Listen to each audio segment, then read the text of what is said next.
उदयपुर में पढ़ाती हूँ। कौन से संस्था में पढ़ाती हैं? वो मिशन स्कूल है। तो देखिए अभी वैकेंसी निकाल रहा है ना, सबके लिए निकाल रहा है। तो हम लोग साइंस वाले हैं, साइंस वाले इतना मेहनत से पढ़ते हैं और इतना ज़्यादा उसमें सब्जेक्ट रहता है, तो उनके लिए वैकेंसी क्यों नहीं आया है? उनके लिए लाना अच्छा, जो अभी 5,000 की वैकेंसी हाँ, निकली। हम लोगों का बीएड, डीएड सब कंप्लीट है, टेट वेट सब कंप्लीट है, बट साइंस वालों का कुछ पोस्ट ही नहीं आया है। बताइए कितना ये बेरोजगार से और कितना बेरोजगार। अच्छा, जो यूथ जनरेशन है ना, युवा जो पढ़ लिख करके अपना जिस जिस भी फील्ड में जाना चाहते हैं, वो वो सरकार को लेकर के क्या सोचते हैं? जो अभी बीजेपी की सरकार है, केंद्र में मोदी जी की सरकार है, जो रोजगार की बात करते थे, शिक्षा की बात करते थे। आप खुद पढ़ाती हैं, प्राइवेट संस्था में पढ़ाती हैं। आप थोड़ा पॉइंट ऑफ व्यू बताइए ना कि सीतापुर में, सरगुजा में शिक्षा का स्तर कैसा है? ग्रामीण क्षेत्रों में शिक्षा का स्तर कैसा है? नहीं तो बच्चे लोग पढ़ते हैं, ठीक करते हैं, ठीक, लेकिन आगे उनका फ्यूचर ही नहीं रहेगा तो इंसान किस सोच मतलब कैसे मोटिव होके पढ़ेगा? भाई जैसे मुझे ही देख लो, मैं अपनी बहनों को मैं कैसे बोलूंगी कि हाँ पढ़ाई करो, बीएड डीएड करो, जॉब मिलेगा, जब मैं खुद इतना पढ़ के बेरोजगार पड़ी हूँ। इनको कैसे मोटिवेट करूंगी बताइए?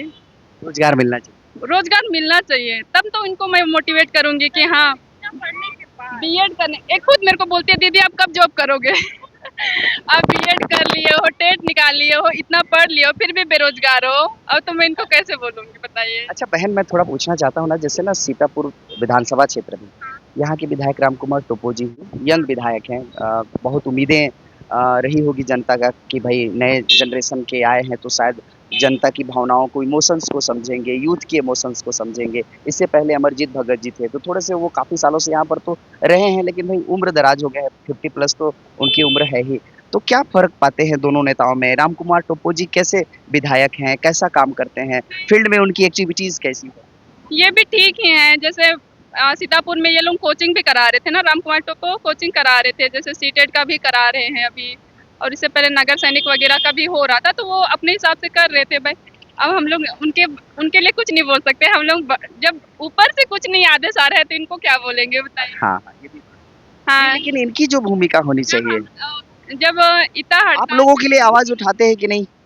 जैसे इनको विधानसभा में भी बोलना चाहिए कि विधानसभा सीतापुर के जो यूथ हैं, लड़के लड़कियां हैं जो पढ़ लिख करके नौकरी की तलाश में हैं, उनके लिए कुछ कभी विधानसभा में इनको आप आवाज उठाते देखे हैं क्या, या कहीं पर मंचों पर इनको बोलना चाहिए? ऐसा नहीं, देखे हैं? नहीं, मैं तो ज़्यादा न्यूज़ ही नहीं देखती हूँ, तो जितना ज़्यादा देखती हूँ उतना ज़्यादा बुरा लगता है अच्छा, इसलिए। मैं एक लास्ट, चूंकि आप टीचर हैं, आपने डीएड बीएड किया हुआ है, टेट की को निकाल लिया है, ये जो ग्रामीण क्षेत्रों में, रूरल एरियाज में जो बच्चे स्कूल जाते हैं गवर्नमेंट सेक्टर में, तो वो वहाँ पढ़ाई कैसी होती है? जैसे अमूमन क्या कहते हैं ना कि जो बड़े लोग हैं वो अपने बच्चों को प्राइवेट सेक्टर में भेज रहे हैं। आप खुद भी प्राइवेट सेक्टर में पढ़ाती हैं।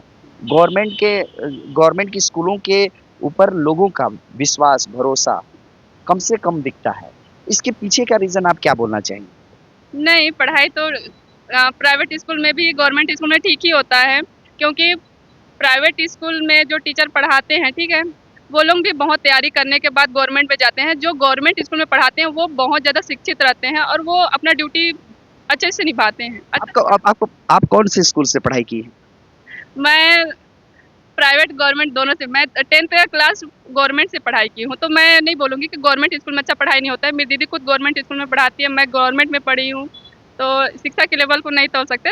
अगर पढ़ना चाहेंगे तो बच्चे प्राइवेट स्कूल में भी अच्छे से होता है और गवर्नमेंट स्कूल में भी। मैं गवर्नमेंट में भी पढ़ी हूँ। बहन, मैं लास्ट स्टेटमेंट आपका लेना चाहता हूँ, बस एक आखिरी। अभी दिल्ली में अभी जो जंतर मंतर में, उसको तो सुने होंगे, दिल्ली में जो अभी प्रोटेस्ट हुआ, जो पेपर लीक को लेकर के दिल्ली में, और शिक्षा मंत्री को इस्तीफा देना पड़ा। आप लोग क्या सोचते हैं ये सब?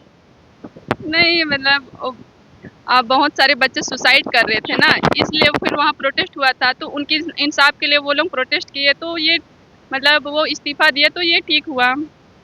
ये पेपर लीक नहीं होने चाहिए, बहुत मेहनत। पेपर लीक नहीं होना चाहिए। इंसान साल भर पढ़ता है, 2 साल पढ़ता है, तब 2 साल तक तैयारी करेगा, ठीक है? फिर तब जाके उनका एग्ज़ाम होता है, फिर पता चलेगा कि अरे इतना।